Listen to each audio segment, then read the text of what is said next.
Do you want to become a CFO and take control of your career?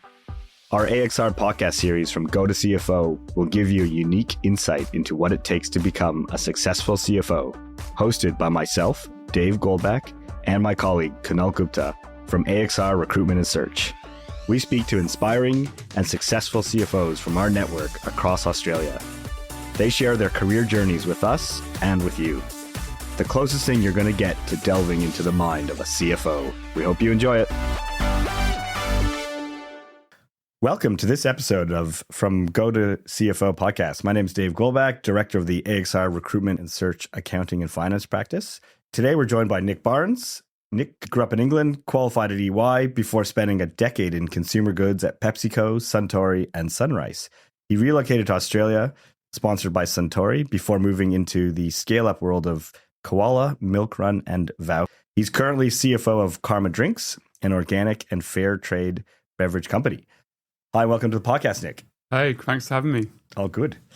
So I know that when we got up before, you mentioned to me that you had a choice or a thought in that you were going to be an actor. I wouldn't call it a choice. Yeah. Well, you were considering a different path. So maybe just kick me off with sure. with where you were then. Oh yeah, well I had what they call like a lollipop moment where growing up I was into like sports and drama and music and really enjoyed that space, and for a long time that's where I wanted to go. I was signed up to a drama agency outside of school and was having like headshots done, and I went, do you still have them? Probably somewhere. went to quite a lot of auditions, but yeah, around the age of 16, 17, it was starting to become obvious that I wasn't getting any callbacks. It wasn't really good enough. And funnily enough, I had a parent teacher interview night where you had to make choices. So in England, you do exams at year 11 and year 13, and choosing the exams or the path I'd be taking year 11, which leads to year 13, which leads to uni. I was dead set going to be doing music and drama as kind of my optional choices. And I walked into I think it was an IT teacher of all teachers, and he basically said to me, we think you should pursue business studies like commerce as an option. We think you'd be really good at that. And I was also very good at maths and enjoyed that side of things, got a very analytical brain. But yeah, this one comment that a teacher made kind of led me to have a conversation with my parents, and I still had the drama thing going on outside of school. But yeah, I decided to do business studies and commerce.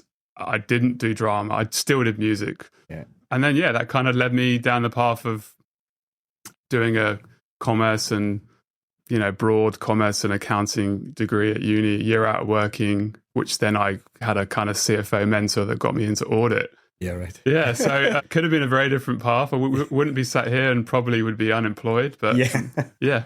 Could have been a good life, though. Could have been. Yeah, could have been. But like I say, you kind of come to a realization that, if you're not getting callbacks and you're not getting, then ultimately, maybe it's not for you. It's either acting or audit. Yeah. But so that you went down that path, down to, so you started at EY? Yeah, started it. So I did a year out working at a company called Vauxhall Motors that were owned by General Motors, so Holden for the Aussies listening. And that was a finance year out. And then, I did it. Like I said, I got chatting to the CFO of the department, and he recommended, because at this stage I still wasn't really sure what I wanted to do. I knew I enjoyed commerce and I was good at maths, and he suggested I go down the audit path. And if I'm honest, it was a good opportunity to kind of continue studying a bit. And I knew that if I went down that path for 3 years, I'd come out and have a good qualification and earn a good living. So it was probably as simple as that 20 odd years ago. Yeah, fair enough. So you do your 3.5 years at EY. Yep. And then you choose to go to PepsiCo? Yeah. So I was at audit. I did 3 years in audit, 6 months in corporate tax. And I think I was a high performer. I was doing well, but I was actually in the process of transitioning to the London office just near Tower Bridge. And a lot of the senior managers that were on the partner track that I kind of worked with and looked up to, there's one in particular, a lady that I worked with who he was kind of a bit of a mentor for me. She was doing 65, 70-hour weeks consistently. And as much as I enjoyed at that stage of my life, the busy season and the learning and working with the businesses, I didn't really want to be doing that. I was about to get married. So yeah, I decided that path wasn't for me. And then by chance, I joined PepsiCo and kind of started my consumer goods journey. Yeah, right. So, and how did you find that job? Honestly, I actually can't remember how I found it. Right. LinkedIn wasn't a thing. Yeah. I think my vague recollection is I would have got approached and had a call with a recruiter about it, but I can't even remember how I ended up working there. Fate. Maybe it was fate. But yeah, I got an interview and interviewed, and I joined the Walker's Crisps, or I guess the equivalent here would be the Smith's Chips business unit. And my first role there was basically doing the reporting and forecasting for the 7 manufacturing sites across the UK. Yeah, right. Yeah. So tell us a bit about that. So obviously that's a big, I would think, a fairly big change from audit. Yeah. Being in the business. Yeah, it was. I mean, we'll touch on it later, I guess. But coming out, I was always quite a pragmatic auditor. Obviously there was rules and regulations, but I'd always look to be a bit pragmatic and stretch that as far as you could.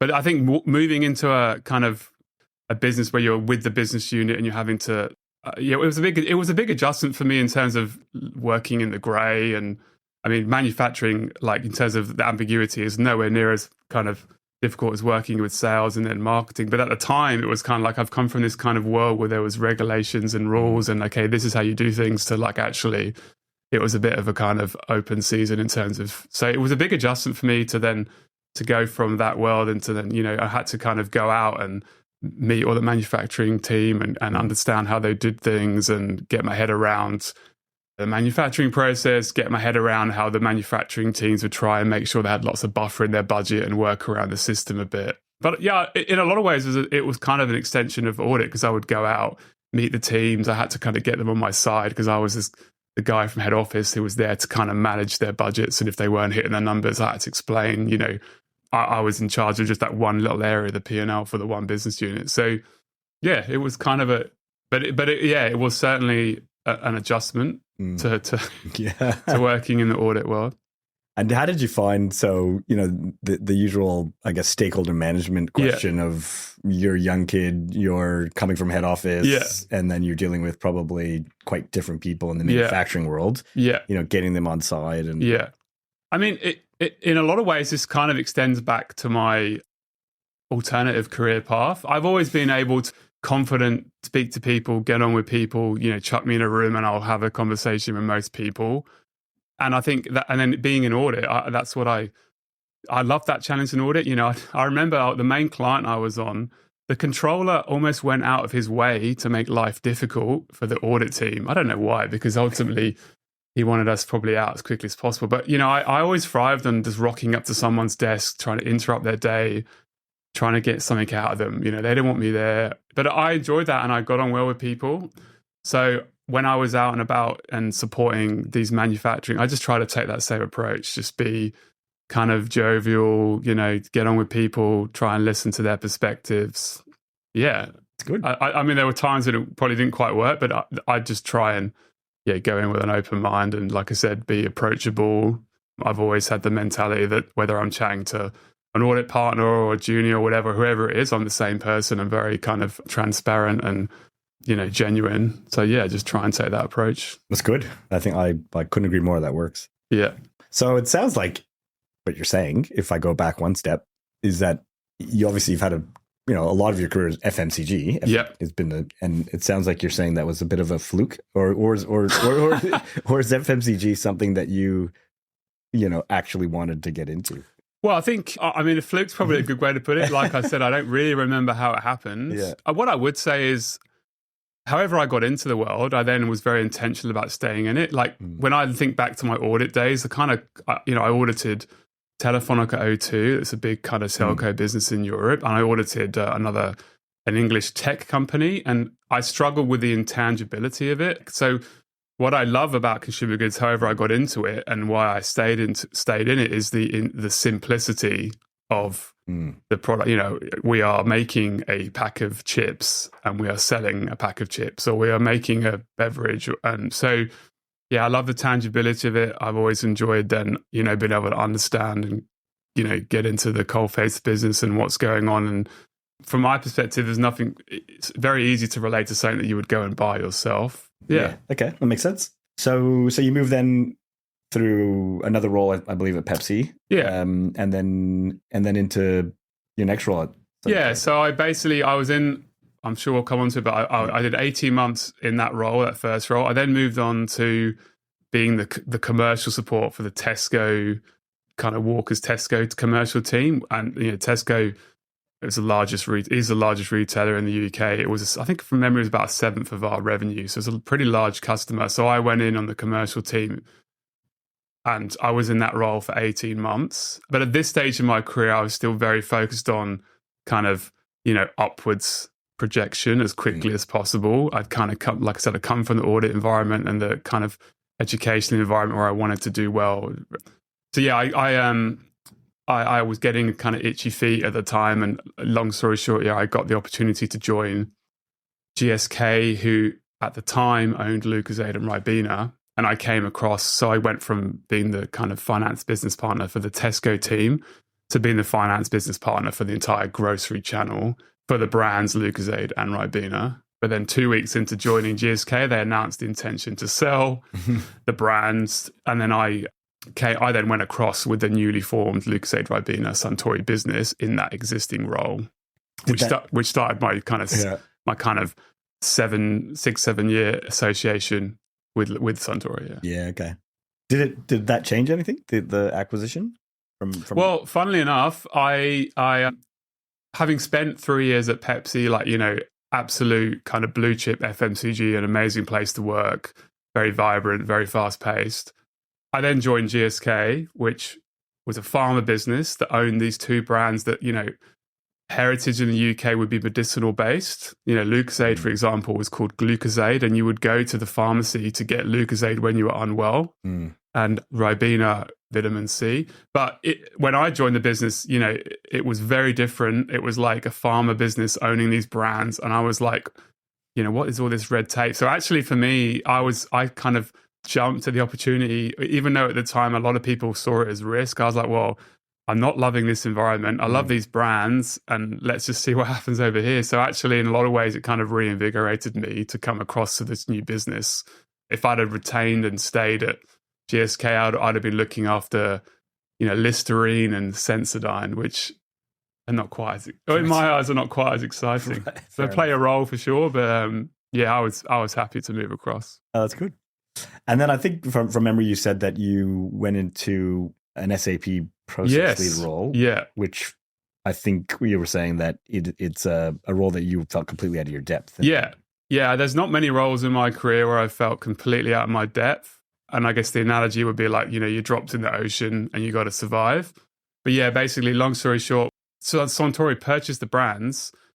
There were no systems in place. It's basically a new business with this kind of 100-year plus brands, but no systems and nothing. So for a year, we had an agreement with GSK, but we had to exit that agreement on the 1st of Jan 2014, or there'd be pretty hefty fees involved. So, and at the time, the rest of Europe were doing a SAP rollout because Suntory had purchased Frucor here locally, and then they purchased Schweppes. So they'd purchased a lot of businesses outside of Japan. They needed to sort the systems out. So we kind of just got shoehorned into this SAP rollout, and I ended up, I ended up being the back office lead, completely out of my depth, not understanding, never been on a project. The first time I looked at an SAP screen, I had no idea what the hell I was looking at. But it was looking back, and it was a tough year, but it was a pretty formative year for me in terms of what I had to go through. Tell me a bit more though. So you're out of your depth. How do you do it? How do you get your head around it? Well, I think be curious, just kind of seek to understand. I've always been I was always quite studious and curious and wanted to learn things. Just kind of, I went into it wholeheartedly, knew it would be 12 months. And I was like, well, just give it a go. I think the other thing is I had a really strong project team around me, which really supported me.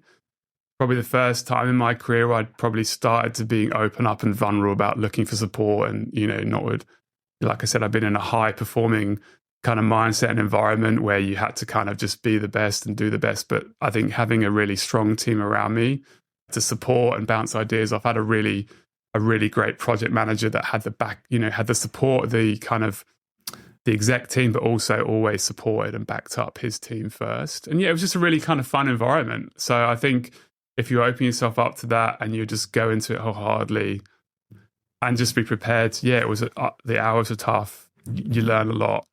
It's funny, I still look back at that team I was with, probably my favorite team. And whenever I'm back in the UK, we always catch up for drinks and kind of war stories. But yeah, I think go into it, open-minded, be curious, be open to just asking for help and having support. Yeah. It's amazing how those, if I think back to my career too, it's those teams where you're in the trenches, right? Oh yeah, 100%. And the funny thing is, like, when the system went live, it was almost like you were taking the business off live support and then bringing it back on bit by bit. And on midnight going into whatever year it was, 2014, I was sat in a room in a warehouse in the middle of nowhere watching the Big Ben fireworks, and we were like literally turning this business off and then turning it back on. And then we went back to the hotel like 3 a.m. and you look at it like, oh geez, that sounds horrific. But at the time it was like, like I say, you're part of this project. And then we all got super excited when we were able to, physically print our first invoice. So I kind of learned a lot about the nuts and the bolts of the business, but also made lots of mistakes and errors along the way. That's good. Those are sometimes as important, right? Oh, absolutely, yeah. So you move on from that project, and what comes next at Suntory? So I then, at that stage I'd done obviously 3 years in audit, 3.5 years in audit, but by this stage I'd done probably the same amount of time outside. It'd been very commercially focused roles, and I had a CFO that was kind of a bit of a mentor for me, who had basically pulled me up when I was being super aggressive, not aggressive, but like impatient about, okay, I need a new role, right? Okay, if you want to be serious about, becoming a CFO, you need to get different areas of experience. And I literally had a matrix on a notepad. And one area that was becoming, or I was conscious of, was getting back into a more of a controllership kind of traditional finance role. So I took the opportunity to move back into still a Lucozade Ribena, but I moved into assistant financial controller role. So not a commercially focused role. In a lot of ways, it was kind of an extension of the SAP role, because once we then went live with the system, we then had to learn how to use the system and how to close the books. So, I spent 18 months basically being the assistant controller and effectively, I guess, triaging the business to the point where we could close the books and report on, P&L, commercials, cash, working capital a lot. Did you enjoy that period, that work, or was it more of this is something I know I need to do for my future self? Look, I did enjoy it. It was yes, I enjoyed it in some respects. I probably didn't realize it was effectively going to be an extension of the project. In a lot of ways, I was kind of, any frustration with the business around the system effectively came to me. And, I was basically, my other colleagues that I talk so fondly of carried on into their respective roles. One of them stayed on the project. Someone else went back into their front office role. So yeah, it was kind of, in a lot of ways, it was tough because I had to be the face of the frustration in the system, and no one else really appreciated the fact that we had to get because a lot of SAP projects often are delayed and delayed and delayed, but we didn't have that choice. We had to go live, so we had to find a way.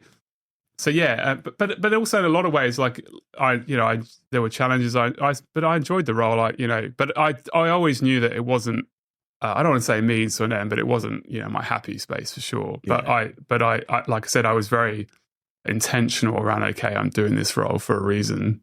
And yeah, at the time I wasn't looking at it as, oh, I've made the wrong choice. But I probably knew that wouldn't be my forever home. That's okay. I mean, it makes sense. I think a lot of commercial people make that decision because you kind of have to, right? To round out your skills. And I would say if you're, I think we'll probably come on to it later, but I think, breadth of experiences, your comfort zone. I think it's for a lot of, I think about a lot of my roles on commercial roles is you've got to be able to step outside of your role into your kind of respective business partner's perspective. The same can apply in finance. I've worked in functions where commercial and control will be very siloed.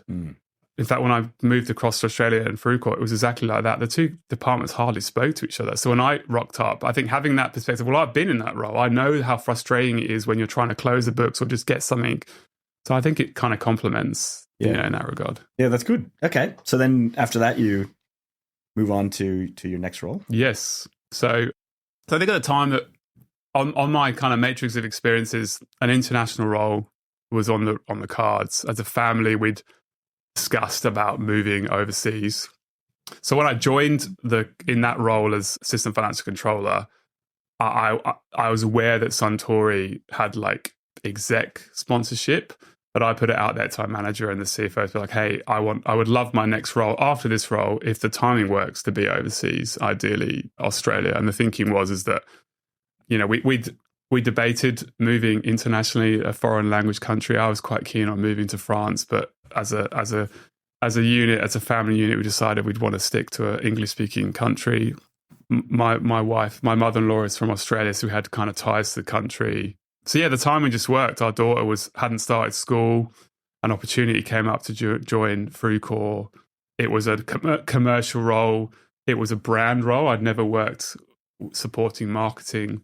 So kind of all the stars aligned timing-wise. And yeah, we moved actually almost 10 years ago, just after Brexit. So 4th of July, Independence Day, we moved across, 10 years ago. Yeah, cool. All right. And then you start your Australian journey. Yeah, that was, you talk about formative stages of kind of career or life. Like at the time, I totally underestimated the impact. I just had in my head, it would be a great place to work and to live and raise a family. It's a different time zone. That was it. I totally underestimated the kind of cultural differences, how tough it would be to move across as a family. So yeah, I think that first kind of 12, 18 months moving to Fruitcore, in a lot of ways, my main focus was just getting used to having life over here and getting set up. I didn't really consider that too much at the time. But yeah, I moved across and started my journey here. And my first role was predominantly supporting brand marketing in Australia. Yeah, okay. And so, you kind of touched on it, but do you find that there is, that a difference then in terms of how the company runs in Australia culturally and all that to back home, or is it? Oh, for sure. At the time, I still remember to this day, the first meeting I turned up to in Australia, it's going to sound pretty cliche, but it seemed so chilled and relaxed and very like, I don't know, unprofessional is the wrong word, but coming from an environment like an audit environment, and then at the time in the UK, it was still quite for want of a better word, like professional and serious environment. So I think, it just kind of struck me as well. This is quite different. Like it was a lot more relaxed, a lot more chill. Yeah, super, quite jovial. I'm paying it like it was complete. It wasn't an unprofessional environment, of course, but for me at the time, it was. I remember it being. Here's a really stupid story that I'll talk about it. Right, when I had a colleague who wasn't on the project but was in the UK. He was a sales colleague. He happened to be in Australia visiting as part of the global leadership, and he saw me and he's like, "Nick, you've got two buttons undone on your shirt." And I think even simple things like the way, in England I would never rock up to a meeting with, two buttons undone. It would be like, oh, you're either in probably not a tie, but you're in a shirt. He's like, you've changed. You've changed so much, but even little things like that just point to, okay, the culture was different. In the summer, if it was hot, you'd wear shorts to work.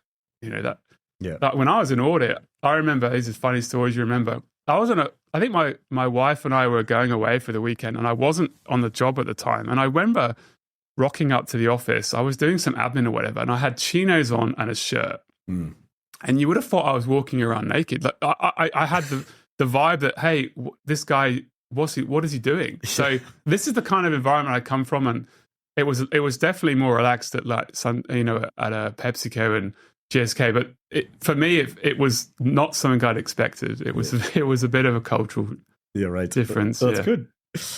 So you sort of continue on your career, yes. and then at some point you decide to move into a different world. Yeah. Tell us about that. Well, again, it's probably, you mentioned earlier like a fluke, but I've been at Fruitcore for Suntory for like just over 3 years. In that time, I'd done a brand role and a kind of logistics role.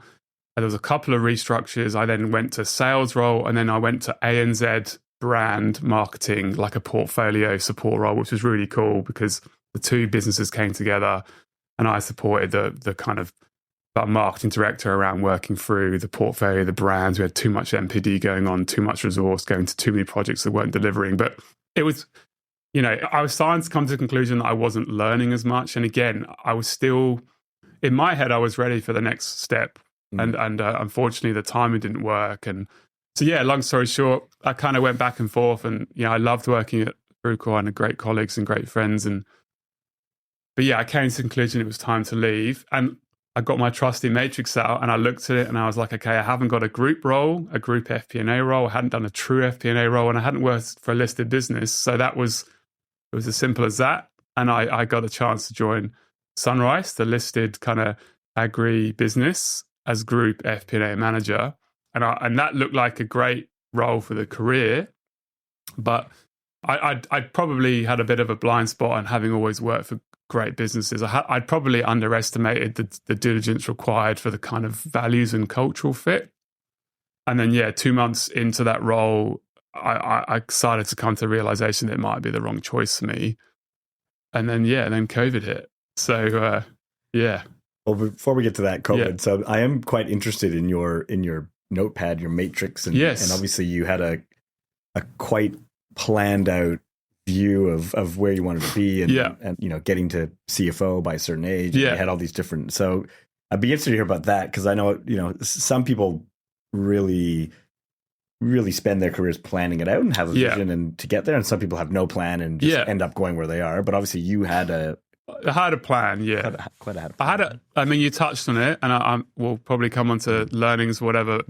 At the time, I don't even remember but I remember I was always very driven and goal orientated. So I had a goal that I wanted to be a CFO by 40. Why I picked 40, I don't know. And as we touched on when we caught up, I also had this goal that I wanted to do a marathon under 4 hours. And in my mind at the time, it was either success or failure. So I did 6 marathons to break 4 hours. And the first 5, as soon as I crossed the line and I got over the euphoria of the accomplishment, I was like, okay, that's a failure, which is really an unhealthy way to look at things. But at the time, that's how I worked. And then to your point, I had a clear goal that I wanted to keep progressing and basically building up the experiences across these 4 verticals I had to get to that. And that was kind of the way I kind of operated at that time, was just, okay, if I want to get to this goal, I need to have this, I need to have this, I need to have this. So until that SunRice move, and from on there, obviously the plan went out the window a bit, and things changed a little bit, but that was very much the goal. So like we talked about, the intentionality of going to a financial controller role, the intentionality of doing an international role with brand support, the intentionality of going to do a group role. That it was as simple as that. It was like, okay, you'll see, like I have these two kind of, I don't know if you've done the whole brain model, but my brain is kind of quite analytical and blue and structured, but also I have this kind of red kind of, the red side, which is more kind of links back to my drama, music and relationships and stuff. But that side of my brain was always kind of controlling things at that stage. Just, okay, this is what I need to do. You got to tick off as much as possible. If I reflect back, I was probably, I think what I wasn't quite ready for was I was focusing very much on tangible roles. I think there's a lot of leadership for me, which is intangibility, which we'll probably come on to, but I probably in hindsight wasn't quite ready for a leadership role because I was so focused on such roles. Yeah, that's interesting. Okay, so we get to COVID. Yeah. And what happens? Well, like I said, I was coming to the realization that I'd taken I'd made a mistake. Probably the first time in my career, I was like, I've done something wrong here. I've and COVID hits. So COVID hit, March 2020. I'd been in this role, let's say, coming up for 6 months. COVID hit, we're at home, didn't quite know what to do. Obviously, no one really knew what was going on back then. We could spend the rest of the podcast talking about that. Yeah. But I remember, we touched on it, but I remember very vividly my daughter, who at the time was 7, So up until this stage, like when I was at Fruitcore, it was a very good work-life balance. Like I said, there was a big emphasis on being present and at home, and like we almost surviving as a family unit, adjusting to being a family of three with no support in another country. We'd obviously settled down as a family. I then moved into the SunRice role, and the culture was a bit like audit. Like, so you need to be seen to be working. Like you almost had to feel like you had to be there quite late. And I remember thinking, well, I'll get into the role, then I'll worry about it. COVID hits, I never adjusted. And then one night I'm putting my daughter to bed. So for a long time, ever since my daughter was as a baby, like I'd come home from work and I would pick up the bath and bed and that kind of routine, which I always loved. But one night my daughter said to me, "Oh, Dad, it's great that you're around again," or something along those lines. And it kind of really hit me. I was like, oh, wow. Like if my 7-year-old daughter is like picking up on the fact that she's now happy that she's seeing me a bit more, that was a bit of a shock moment for me. And that, now at the time I didn't know what I was going to do with that, because during COVID I was like, well, I might not be able to move again for, no one really knew what was happening. But I remember thinking, okay, hold on to this thought and you have to do something about it. Yeah, okay. And that, and would you say that thought has impacted the next sort of 6 years? Almost, 100%. I mean, it's probably, a little bit, let's call it a seed that has then been planted that has certainly stuck with me. I only have one child. I have one chance. And I think, that moment where she's like, we talked about earlier on, that kind of lollipop moment where I chose the path of not being an unsuccessful actor. But that moment in itself, I'll remember that. I mean, my daughter probably doesn't remember it, but I'll remember it. And it certainly stuck with me as, okay, I need to do something with this. Like, I need to readdress this, because if I don't, then what, Yeah. So what happens next? Well, like I said, I was kind of at home. I'm not happy, the role. And I by complete chance, I got approached on LinkedIn by Koala. So Koala at the time were a 7-year-old business, incredibly successful, had grown to 100 million plus revenue, like a D2C mattress company, disrupting the kind of mattress and furniture industry. And they approached me like, hey, we're growing rapidly. We've just hit profit for the first time. We're looking for commercial leaders like you.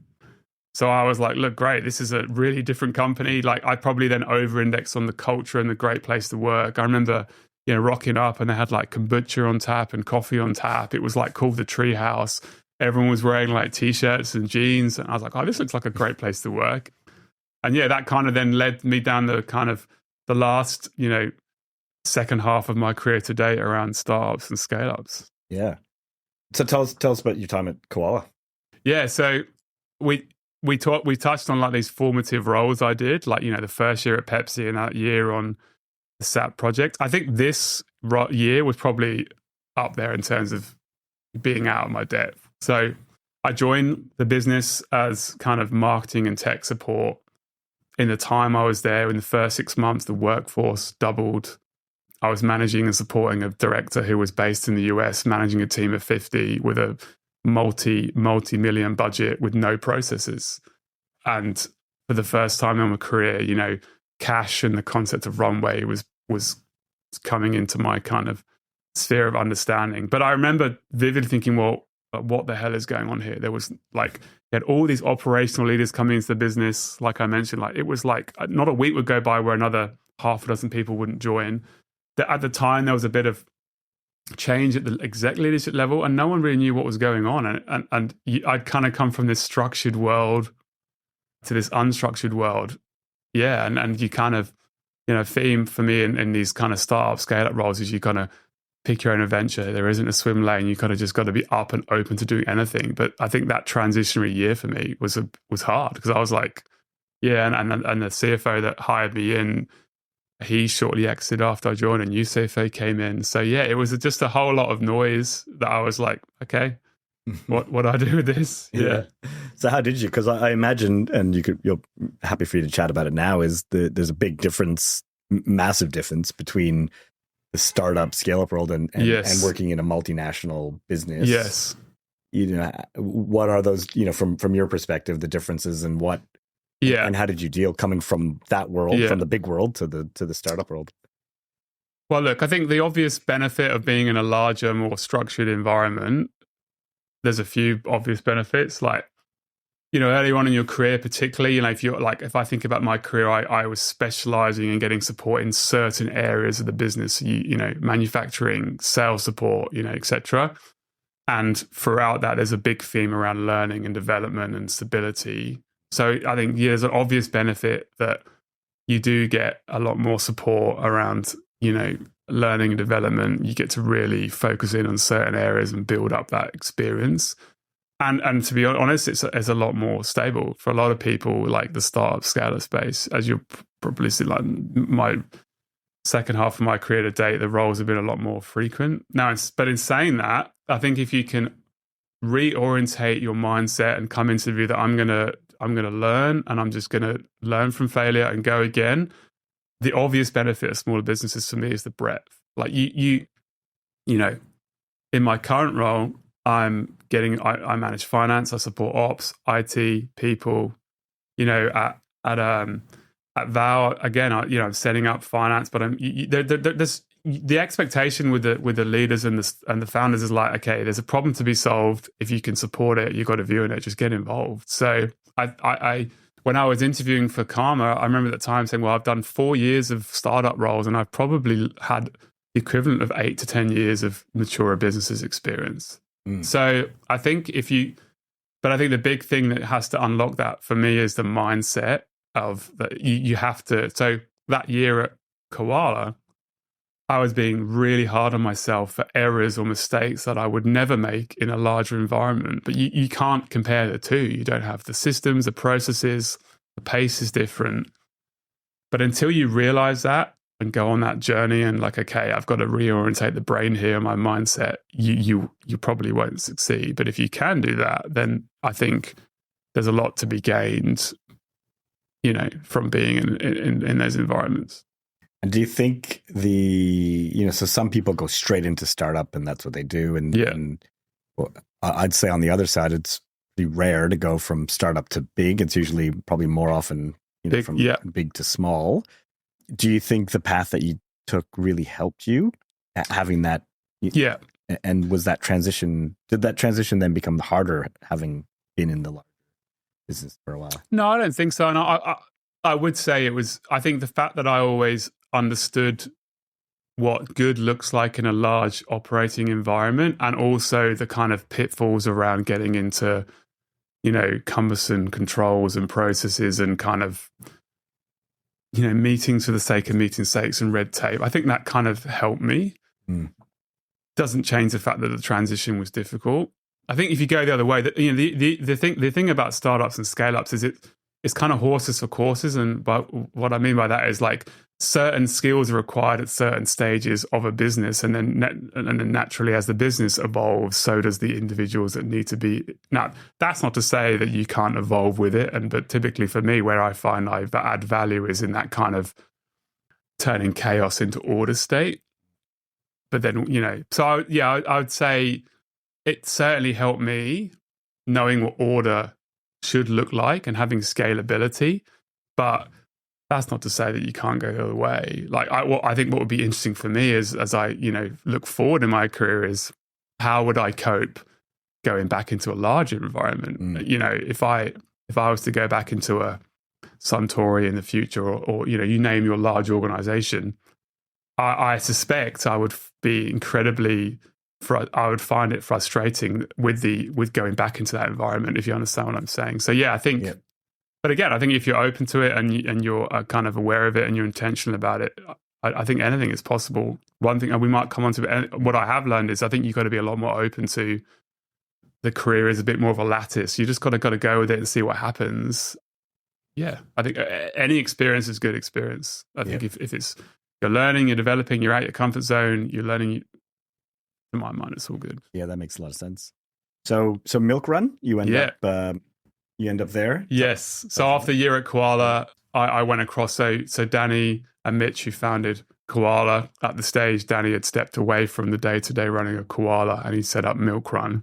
And they were looking for someone to come across. They were in the market for a more experienced CFO, but they needed someone to come and help them with launch and Series A. So after my year at Koala and going through all the learnings and the lessons, I then I mean, probably the only real kind of rocket ship in my career. I joined MILKRUN like within weeks of them launching. And then 6 months later, we were doing over 4 million revenue a month. Amazing. Yeah. So would that have been your first CFO role officially? I mean, it wasn't officially, but yeah, unofficially for sure. I was kind of alongside Danny, helping him, leading through, sole lead through Series A, setting up a lot of the processes and rigor around FP&A and commercial, working alongside a really strong controller and the team. But yeah, that probably would have been my first exposure to total finance, total P&L. Here's the runway. Here's all the levers are yours to look after and manage. Yeah, do as you will. And how old were you at that time? How old was I? Oh, geez, I was probably late 30s, I can't remember the exact age. I'm trying to think of the year. So you beat your 40-year-old. Well, we could come on to that. Like the irony was I did end up hitting my goal, but in not the way I expected, which we'll probably come on to. But yeah, but in my mind I hadn't, because again, this is how I thought back then, which wasn't healthy. In my mind, it was, well, it's not a named CFO role, right? So I didn't hit it. Right. I don't think, but yeah, looking back now, for sure, I'd probably say that. But at the time, I wasn't thinking that way. Interesting. So you go through that MILKRUN experience, which has been very interesting, and then Vow. So so I'd done MILKRUN. So like I mentioned, they were always in the market for a more experienced CFO. That CFO came in, I think 9-10 months into my journey at MILKRUN. So at that stage, immediately, my scope changed. I'd got the bug for whole of finance ownership and kind of that environment. So I got the chance to join Vow, cultured meat startup out in Alexandria, as their first full-time finance hire of any description. Yeah, right. And setting things up from scratch. How was that experience? Yeah, it was good actually. It's like I said, I think that my kind of sweet spot is turning chaos and disorder into order. But yeah, I mean, and then my predecessor had done a really good job setting up some of the kind of systems and day-to-day stuff. But yeah, certainly setting up from scratch, thinking about, so at the time, Vow was pre-revenue, a lot of focus on R&D and development, but was in the process of getting regulatory approval to become commercial. So I had to set up and orientate the team and the processes and the systems, A, to be able to manage that kind of, I think, the strategic conversations around capital allocation and runway, and B, to orientate the business kind of scalability. Yeah. Interesting. And then Karma. So take us to today. Yeah. So today, I was at Vow for just over 2 years. As I said, like they're often needing certain skills at certain times, and they were looking to re-raise, and they were looking for someone who had a lot more experience in fundraising than I did. And around that time, I got approached by Karma to join as their kind of global CFO. So by this stage, I'd probably spent 6 years out of consumer goods. And I always knew that I'd love to go back to that world. I started to get this idea of joining companies that are trying to make a bit of a difference. So yeah, I got approached by Koala to be a CFO. Karma as CFO. Karma is like an organic fair trade soda business trying to, do better and do different in the world. So yeah, I kind of jumped to the chance to come across back into my kind of happy place, and yeah, and enjoying it. That's great. So and I guess in your head, what you're saying is you sort of feel this is your first kind of real big CFO. Yeah, again, this is I think now I look past the substance of the title. I'd say now, but when I joined Karma, I probably still looked as what I'm now. I think there's probably this, as I've been going through coaching and reflecting on this, there's probably this need to prove myself, which I don't quite know where it came from, but I think in my head I'm like, well, I need to beat 4 hours to be a good marathon runner. I need to get the title. The reality is, if you look at the kind of substance of the roles, the reality is what I was doing at MILKRUN and Vow is kind of very similar to what I'm doing at Karma, but as a named CFO, yeah, in my head I was like, well, yeah, no, I've kind of hit that goal. Yeah. And as a global CFO, you come into the role. What do you do? Did you have a sort of matrix game plan in your head of how to take over, or did you learn on the job, or did you have a? I mean, I had, by this stage, I was working. I'd been working with a coach for a while. I had a pretty thorough and detailed 90-day plan to get into the role, like you said, you touched on the global. Is it tricky, managing based in Sydney, managing NZ, AU, UK, quite tricky with the time zones and being, physically in every place. But yeah, I had a 90-day plan to kind of come in, seek to understand, get into the role, and then try and I knew I'd done a lot of diligence and a lot of interviewing through the process. So I knew coming into role that there was a kind of a lot of transformation required across finance and ops and commercial.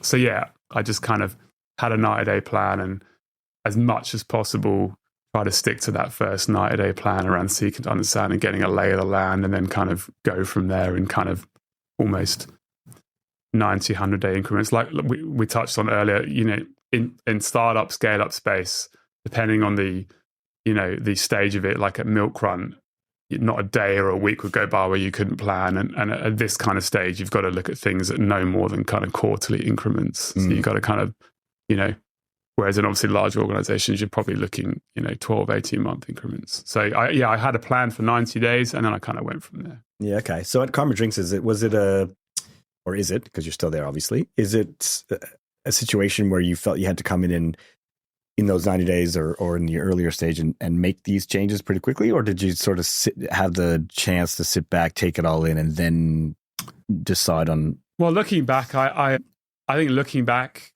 in hindsight, I probably could have made some changes maybe a little quicker. But I think I would say, I think it's important in any role that you're coming into, and this is something I still kind of struggle with, is to just sit to understand and step back and look and listen. So yeah, I think, yeah.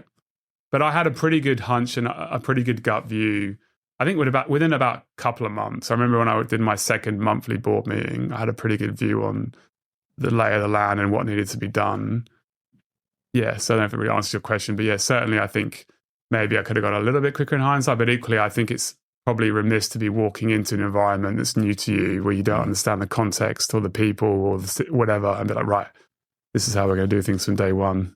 Yeah, okay. Yeah. That makes sense.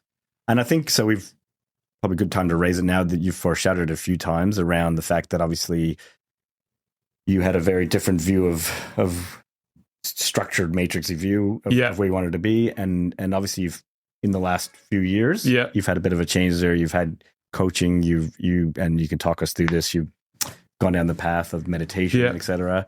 So I'd love to hear about that and change and where you're at with all. Well, it all kind of, I always think about, for a very long time, the drive around become a CFO, run a marathon under 4 hours, be the best at whatever you are. It served me for a long time. I'm not going to deny that. I think if I look at my career, I wouldn't be where I am today if I didn't have that drive. And it's kind of funny how this all plays out, but around that age of 40, it started to not serve me. And how did that manifest? It kind of manifested in mentally. I was, around the time at, the second year at Vow, I was kind of beating myself up for not being a CFO by 40. I had a lot of stuff going on outside of work, which was useful context for why maybe I wasn't as present at work. I wasn't paying any attention to that. And everything just kind of came together in a whole heap of mess and just kind of hit me where I was like, okay, something has to change here. And it was just as 2024 hit, and I was literally about to turn 40, and I was like, yeah, okay, I had a few weeks off. And it just all kind of happened. I was like, okay, something has to give, because I was beating myself up for this thing, not considering what was going on here. And I was, mentally, I was struggling. So I just started seeing a coach. I was pretty skeptical to meditating and journaling, but I got to say, I was like, well, what, give it a go. Like, what else? What's nothing bad's going to come from it. You've got nothing to lose. So I remember committing to myself that, well, I'll just give it a go, 10 minutes a day, and then see what happens. And I think my coach once said, just try it for a month. Like my coach, ex swimmer, like amazing coach. And I think she just said to me, just give it a go for a month, see what happens. And then we've kind of gone from there. And that's kind of led me to this kind of journey and realization around think about the world and look after my mental health and how I approach kind of decisions and choices. And that, kind of all started from just giving it a go, I guess. Yeah, amazing. Yeah. So Maybe just quickly tell us about what do you do how long have you been doing it, and what do you do in terms of the journaling and the meditation? Well, I started with an app, and there's a lot of cool apps out there, and I just found an app that I think it's called Balance, where they basically said for the first year it's free, and I just started doing, again, quite analytical approach to start with. I just started they do like beginners 1, beginners 2, all the way through to like advanced. I just started doing it, started meditating. For a long time, I didn't really notice any difference. It's kind of subtle. Then I started journaling, and I remember journaling, and I was like, what the hell am I going to say? And I'd be like, oh, today was, honestly, my journaling experience would start with, today was ... Oh, today was a bit frustrating, or today was great. And then bit by bit, the dots started to connect. So I would start, with journaling, so meditating, a lot of what I do is just focusing on being present, focusing on the breath, trying to not get distracted so much, trying not to let negative thoughts get too far. So then I could start being a lot more present. I'd start be able to say, oh, actually, if this happens and this happens, oh, that time I mentioned in the journaling that I was really frustrated, but it's like, oh, that's because of this. And then all of a sudden you're able to step back and observe the emotion or whatever impartially. But like I said, for a long time, I didn't see any of that. When I started it, I was just generally mad and frustrated at everything, and look, I'm by no means, I'm sure if you spoke to my wife or my daughter or my colleagues, I'm not, no one's perfect, right? I still have moments where, I would do things maybe differently. But the difference is now is if I get frustrated about something, I'll immediately then, okay, I'll very quickly, it's like the way I think is like the awareness curve. In the past, I wouldn't be aware at all, or maybe a week or a month down the track. Whereas now, if I get frustrated about something that I really shouldn't be getting frustrated about, I might spot it immediately, half an hour, I'll reflect on it, journal it, move on. So yeah, I think it's just completely transformed my approach and my mental health is just, I think, yeah, also a big strain of meditation and mindfulness is just, loving and caring for yourself. The analogy, like if I was chatting to you and you came to me with a problem or my daughter or my wife, I wouldn't turn and say, God, what is wrong with you, Dave? Like what, you would never speak, but to yourself, you would, I was internalizing to myself and being harsh on myself. You wouldn't say, I think you got to learn to love yourself, accept that you make mistakes and be kind to yourself. And I think that's also helped, just being, like I said, it served me for a long time, but I was starting to beat myself up about not hitting these goals. Like, I look back at the marathon and, I love running and swimming and walking, and it plays a great role in my life. But at the time, like I said, I put 16 weeks of effort into a run. I'd finish the race. I would look at the watch and immediately be like, that's not good enough. And I think, could I imagine if that was my daughter that I was coaching through and I turn around to her? So I coached my daughter, her netball team, I have for 4 years. Could you imagine if I turned around to them and said, hey, it's not good enough. You could, but at the time, that was my dialogue. So my internal dialogue was, that's just not good enough, Nick. You're not hitting your goals. You haven't done this. So it truly has and I think if you look at my meditating stuff, I do 10 to 15 minutes a day. It's really not much. And it's completely, like I said, that with the journaling and the kind of the connection has completely transformed, I'd say. Amazing. Yeah, my life. And so you think that the draw, because obviously all the internalizing before, to me, sounds just like amazing drive, right? Yeah. A great drive and ambition for success. Do you think everything you've learned today, if you had brought that earlier into your life, do you think you still would have had that same, or can you use the meditation in conjunction with the drive? Yeah. Well, look, I think the reality is if I'd have known what I know, I don't look at it that way, because the reality is I probably wouldn't be sat here, right? I think you've got to look at it like, okay, things happen for a reason. You learn as you go along. Almost certainly, if I look back, if I had the current mindset, I probably would. I might even still be at PepsiCo. I remember when I left PepsiCo. Looking back, I was super impatient. I've been in the role for 12 months. I'm smashing this. I'm getting great grades here, great ratings. Where's my next role? Where's my next role? So I don't really look at it as through the lens of, well, okay, I am where I am, and it's learning, right? And I love my life here. I love this country, and I don't for a minute wish I hadn't ended up where I am. What I would say, the irony, and one of the things I struggled with when I was working with the coaches what will life look like without this drive? If I suddenly, relinquish from myself the need to be CFO, CEO, whatever the next role is, what will it look like? And the irony is I've actually, since I've, reestablished, okay, what's more into what are the values I want to work by? What does my life need to look like? I'm actually performing better. The analogy is, I guess, my coach is a swimmer, and I'm not a very good swimmer, as my friends will tell you. But the irony is like with swimming, like when you've got good technique, you actually swim better. Whereas if you're trying to go hell for leather, and like someone like me, like a Pom who's got a poor swimming technique, I don't go that fast. Whereas if you've got the slow, so actually, and this is the analogy my coach gave me, is like, well, actually, you actually perform better because all of a sudden you're not worrying about the next role. You're not worrying about and I've actually noticed my and that was the irony that when I started down this journey, I then I kind of my mindset changed. I interviewed a lot stronger for the Karma role, got the Karma role. So I think to answer your question, to my mind, I think in a lot of ways, if you're focusing on mental health, mindfulness, kind of what's important to you, and not so impatient, I think it would enhance performance. Well, it certainly has for me. I would say, I would say I've been a much stronger and more resilient leader and performer since I've gone down this journey. Love it. Well, thanks, Nick. That's been a great chat. I've loved it. Lots of interesting insights. Thank you. Yeah, really enjoyed it. Yeah, thanks, Nick. Well, and that's it for today's episode of AXR's Go to CFO podcast.